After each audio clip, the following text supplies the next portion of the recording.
l'hôpital régional de Bamenda dispose désormais d'un nouveau scanner dans le centre d'imagerie médicale. C'est le ministre de la Santé publique qui a fait le déplacement de Bamenda vendredi dernier pour son inauguration. Un scanner de marque Siemens, n'est-ce pas, à 16 barrettes qui peut être reconstruit à 32 barrettes.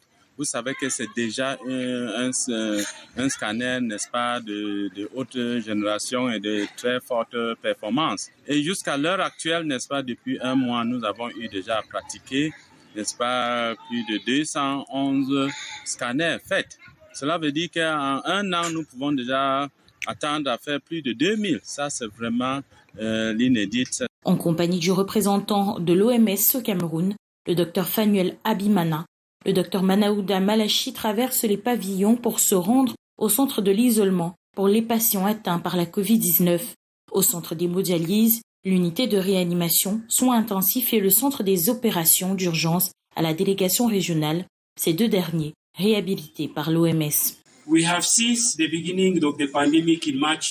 chiffres de la Covid-19 nous exhortent à continuer nos efforts conjugués pour le bien-être et la santé des populations.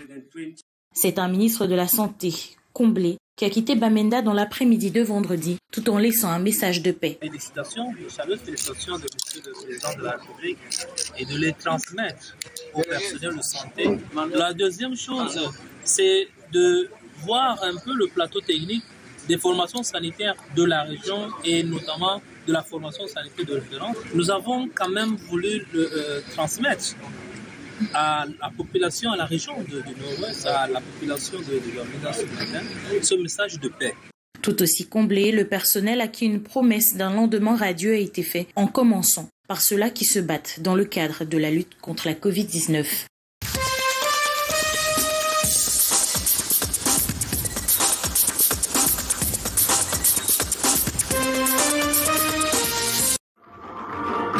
Des personnes malades capables de belles réalisations. Nous sommes dans le Mbamekim où ces malades viennent de fabriquer du savon liquide et de la teinture pour vêtements à l'issue d'un atelier de formation à eux consacré. Il y a lieu de mettre sur pied des activités génératrices de revenus pour l'accompagnement des parents. Vu que ces personnes sont stigmatisées en premier lieu dans leur propre famille. Nous sommes à plein pied de travail avec les autorités, avec monsieur le maire, monsieur le sous-préfet et tous les autres forces d'arrondissement à Bangassina pour que à Bangassina les malades atteints de l'épilepsie soient totalement pris en charge et aient une réinsertion sociale digne de ce nom. Abandonnés par leurs parents et proches, ils viennent de bénéficier de cette formation offerte par les autorités administratives, traditionnelles et religieuses de la municipalité.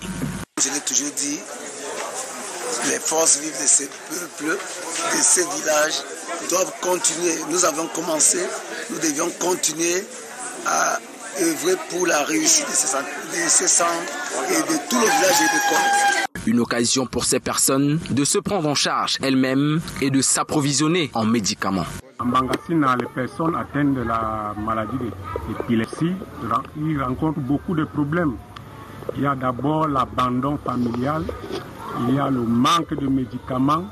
Ils souffrent pour la plupart d'épilepsie et d'autres maladies qui les rendent vulnérables. Mais désormais, ils pourront s'autogérer.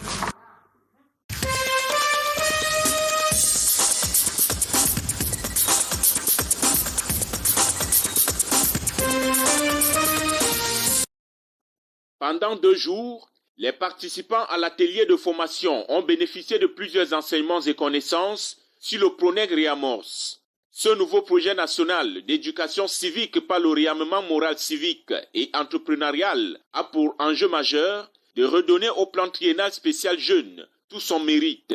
C'est le réarmement moral civique et entrepreneurial. Et il fallait donc que ça dose sur un cadre national.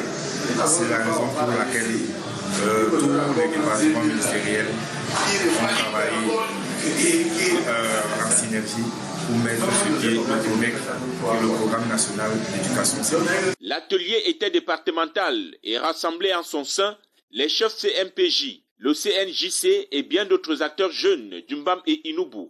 Cet atelier formateur que organise le formation de la jeunesse vraiment vient à point de vue de ce que les jeunes bénéficiaires doivent avoir un suivi. Ces travaux étaient présidés par le 3e adjoint préfectoral qui a invité les jeunes et participants à plus d'implication et remercier l'État pour cette belle initiative d'accompagnement des jeunes. On a constaté qu'il y avait un souci vraiment de visualisation de ces multiples programmes. Alors, pour la réussite du nouveau programme dont le chef de l'État s'est engagé, il est normal que les acteurs, non seulement les bénéficiaires, soient effectivement sensibilisés pour être outillés. Les participants ont été initiés à la gestion du réamorce en version non connectée, avec pour objectif d'accéder à cette plateforme où qu'il soit et sans internet.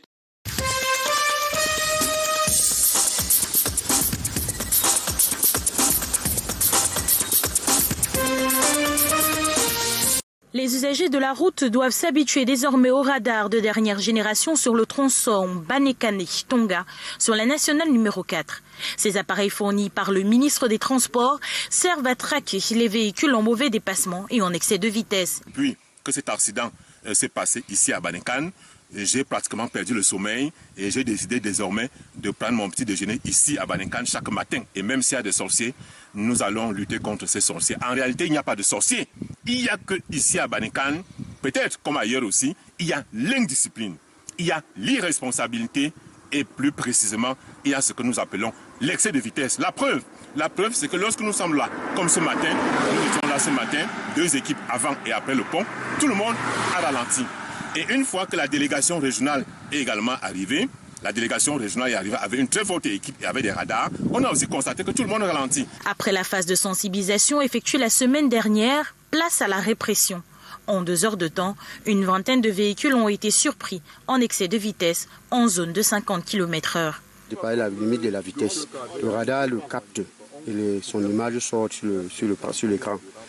Nous, maintenant, nous captons aussi l'image de l'écran et nous renvoyons à la barrière pour sensibilisation. Oui, exactement comme celui-ci que vous êtes en train de voir. C'est une bonne chose. Parce que si vous n'êtes pas là, vraiment, les gens vont s'entretuer. Quand un chauffeur roule exagérément, ce n'est pas beau. Ce n'est même pas intéressant, même un peu. Il met la vie des gens en danger. Bien sûr, il fallait doucement. Qui va doucement arriver vite. Et très beau. Selon le délégué départemental des transports d'Undé, les plaques de ralentissement, les radars ne suffisent pas. Il faut y ajouter les dodanes sur ce tronçon qui lui donne l'insomnie. Dépasser la limite de la vitesse. Le radar le capte et son image sort sur l'écran. Nous, maintenant, nous captons aussi l'image de l'écran et nous renvoyons à la barrière pour sensibilisation. Oui, exactement comme celui-ci que vous êtes en train de voir. Cette descente musclée intervient après l'accident sur le pont de Banekane qui a causé la mort de 5 personnes. Pour épouser l'idée du ministre des Transports qui essaie de réduire à 0 les accidents sur nos axes lourds, le délégué départemental d'Undé compte multiplier ses actions sur la nationale numéro 4.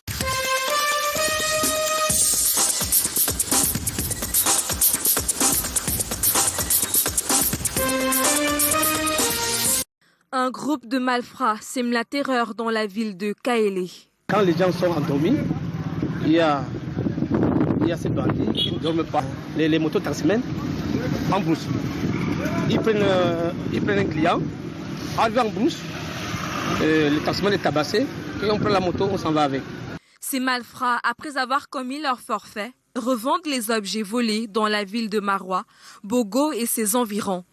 Leur dernier délit est le vol de motos de service appartenant au délégué de l'agriculture de l'arrondissement de Moutouroua en visite à Kaélé dans la nuit du 11 au 12 février dernier. Une enquête approfondie de la brigade terre de Kaélé permet de mettre la main sur ces brigands. Là, nous mettons sur le chemin plusieurs patrouilles. Et nous comptons comme ça sur la population. C'est ainsi que lors de multiples opérations sur le terrain, une moto a été d'abord découverte. Alors, lors des investigations, nous sommes tombés sur un groupe de malfaiteurs qui agit effectivement dans le Mayokani. Alors, il y a eu plusieurs vols de motos dans la ville et c'est ainsi que le groupe que vous voyez derrière là a été démantelé. C'est le dynamisme des forces de l'ordre et le commandant Saïbou Abakassi, qui ne dort pas. Il est toujours au front et nous voyons les retombées se faire ressentir au jour le jour. Cependant, un membre du gang prénommé Emma est recherché. Les forces de l'ordre dans le département du Mayokani sont déterminées à résoudre cette affaire. Ils invitent par ailleurs les populations à une meilleure collaboration.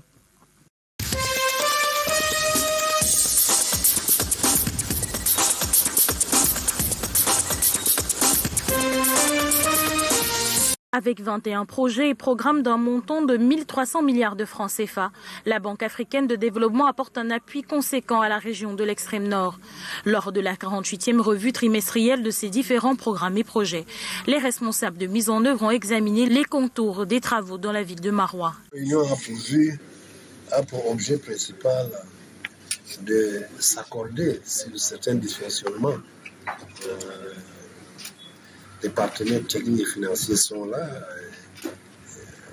Les retards ici et là observés. Il y a entre autres le retard dans les indemnisations. Là, je crois il a été indiqué que les solutions sont déjà en cours. Il y a la qualité de certaines entreprises qui sont engagées. Ça, il convient de voir de très près, de faire le choix des entreprises qui sont outillées et qui ont fait déjà leur preuve. Ainsi, plusieurs projets d'envergure vont être exécutés dans la région de l'extrême nord pour améliorer les conditions de vie des populations. Durant 3 jours, les participants ont échangé sur les difficultés observées dans l'exécution des projets, mais aussi proposé des solutions pour avancer.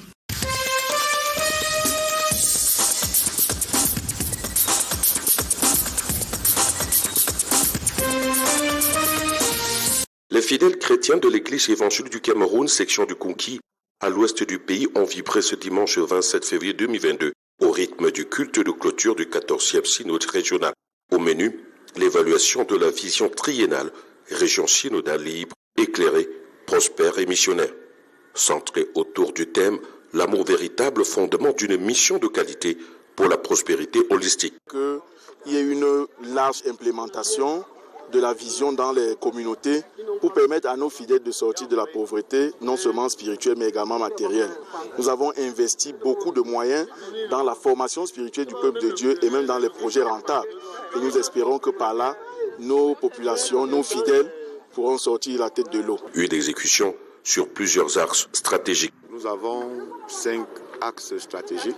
L'édification, comme le disait la prédication ce matin, il faut libérer les fidèles de multiples peurs, parce que nous vivons dans un monde qui a des mutations et qui suscite le stress, la peur, parfois même la difficulté d'oser. Ce synode s'est déroulé dans un contexte particulier.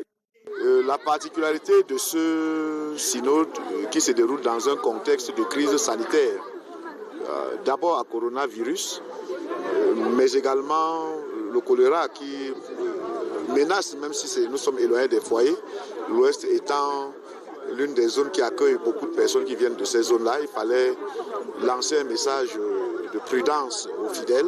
La marche d'évangélisation, le culte, des déclarations et résolutions ont ponctué ce 14e synode régional.